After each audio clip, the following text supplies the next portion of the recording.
Hello dear students, welcome to ECE Academy Benefactor.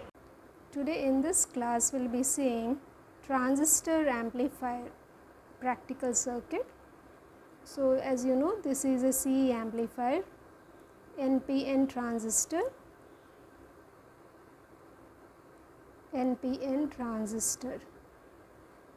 okay, this is an NPN transistor. We have connected resistor R1, R2, voltage divider circuit, load resistor or collector resistor RC, emitter resistor RE, and these resistors are given the DC supply plus VCC. Okay. This amplifier is biased, this transistor is biased. This transistor is going to work as an amplifier, means we need to give an input signal Vin, and we observe the output in CE amplifier at the collector. So input is at the base, and output is at the collector. Okay. So input and output, we are connecting it to the ground point, a common ground point is there. The input voltage Vin is given to the base of the transistor through the coupling capacitor Cin. This coupling capacitor Cin is also known as blocking capacitor. We are taking the output by connecting a coupling capacitor at the output. Okay. So while giving the input also one coupling capacitor is required, while taking the output also we need one coupling capacitor Cc. This is blocking capacitor, this is coupling capacitor, because it is going to, if you connect one more stage, this is a single stage amplifier. If we need to connect another CE amplifier here, so the output of the first stage will be given through this coupling capacitor to the input of the base of the another amplifier. Input coupling blocking capacitor and coupling capacitor at the output. Across emitter resistor we are connecting an emitter bypass capacitor CE. So 3 capacitors are there, Cin, Cc, Ce. So here this is emitter current IE, this is collector current IC, this is base current IB, IC and IE. This is known as single stage amplifier in CE configuration using self biasing. So resistor R1, R2, Re provides the necessary DC biasing and stabilization for the circuit. It provides the necessary biasing and the stabilization. The biasing circuit must establish a proper operating point, otherwise a part of negative half of the signal may be cut off at the output. To control the operating point, we need to do the biasing circuit. We need to connect a biasing circuit to have a proper operating point.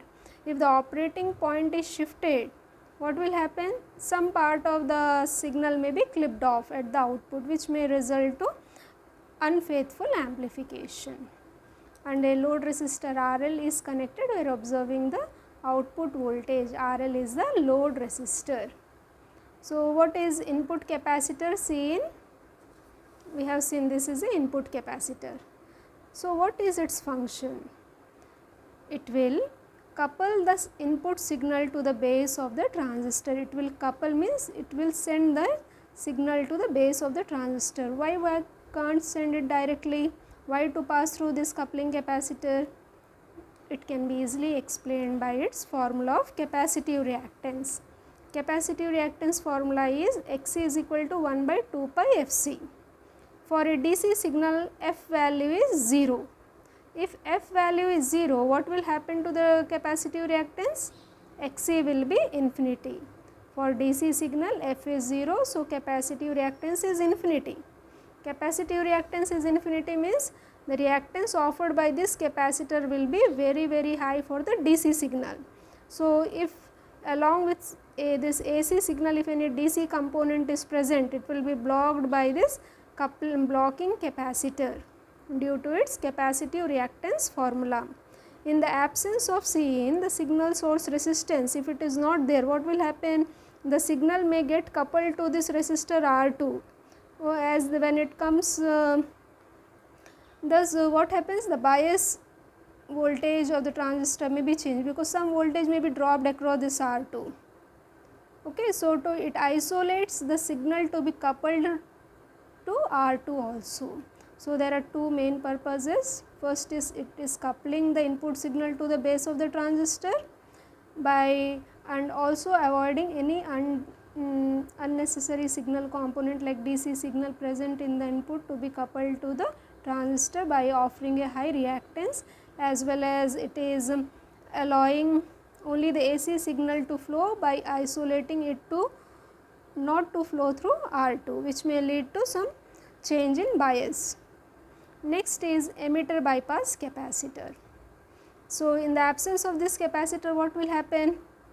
What is capacitive reactance? X is equal to 1 by 2 pi Fc. So this value is generally, this emitter bypass capacitor value is generally taken as 100 microfarad. The amplified signal may flow through this RE. If it is not present, what will happen? The signal may be flowing through RE, which will cause some voltage drop across it, which will turn. What will happen? This RE is connected to the input circuit also. So due to certain voltage drop across RE, it may result to a negative feedback in the input circuit. Okay, and hence it decreases the output voltage. If this capacitor is not there, what will happen? There will be certain voltage drop across RE, which will result in negative feedback and may result in decrease in output voltage. If capacitor C is connected, why it is known as emitter bypass?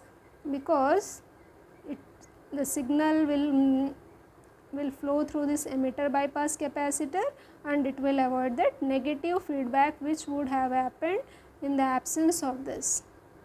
So without this, it is acting as negative feedback, resulting in decrease in output voltage. If it is there, what will happen? There will be no negative feedback and the signal will be bypassed through this capacitor.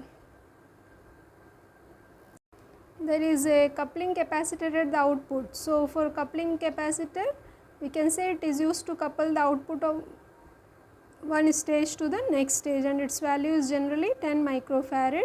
It avoids the loading effect also. In its absence, RC will come in parallel with resistor R1 of biasing network of next stage, and thereby changing the biasing condition of the next stage. To avoid the biasing condition changes of the next stage, the coupling capacitor is connected. I hope now it is clear why we are connecting this.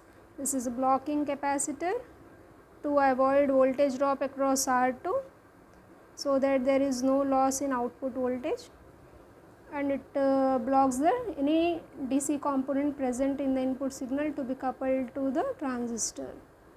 And this emitter bypass capacitor bypasses the signal, amplified AC signal, and hence in the absence of this capacitor, amplified AC signal flowing through RE will cause a voltage drop across it, which in turn will feedback the input signal and decreases the output voltage, can be avoided by this emitter bypass capacitor. And this is a coupling capacitor. To couple the output of one stage to the input of next stage, we need a coupling capacitor.